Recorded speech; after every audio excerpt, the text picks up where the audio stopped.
lihat kutu beras.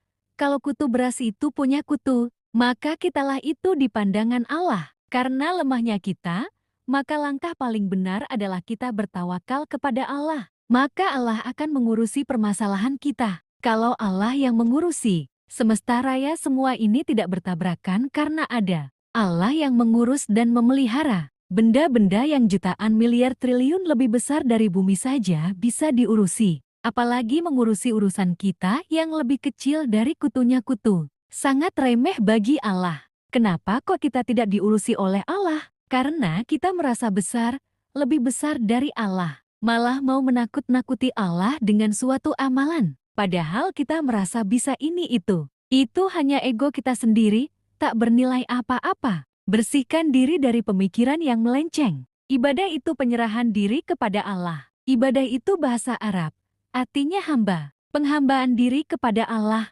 Jadi ibadah itu bukan sholat atau dizikir. Tapi dizikir sholat dan amal-amal kebaikan itu dilakukan untuk memenuhi perintah Allah. Karena perintah Allah sholat, maka kita sholat. Andai Allah memerintah kita salto 5 kali, ya lakukan salto. Jadi sholat itu untuk menjalankan yang Allah perintahkan. Karena kita hamba, budaknya Allah. Budak itu melaksanakan perintah tuannya dan tidak dibayar atau digaji. Kalau dibayar namanya pegawai, pekerja, karyawan. Kalau kita sudah bisa bekerja tanpa digaji, tidak mengharap gaji, maka kedudukan kita jadi hambanya Allah, budaknya Allah. Baru ketika kita istiqimah, maka diangkat jadi karyawan dan mendapat gaji bulanan.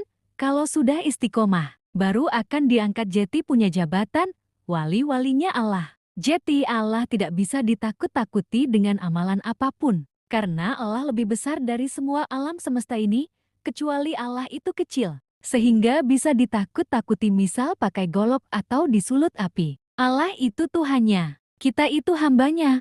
Allah yang berkuasa, kita itu yang dikuasai. Jangan berpikiran terbalik atau berperilaku terbalik. Allah dianggap budak yang melayani dan memenuhi keinginan kita. Dan kita yang jati Tuhannya yang dilayani oleh Allah. Itu namanya pemikiran terbalik atau perilaku terbalik.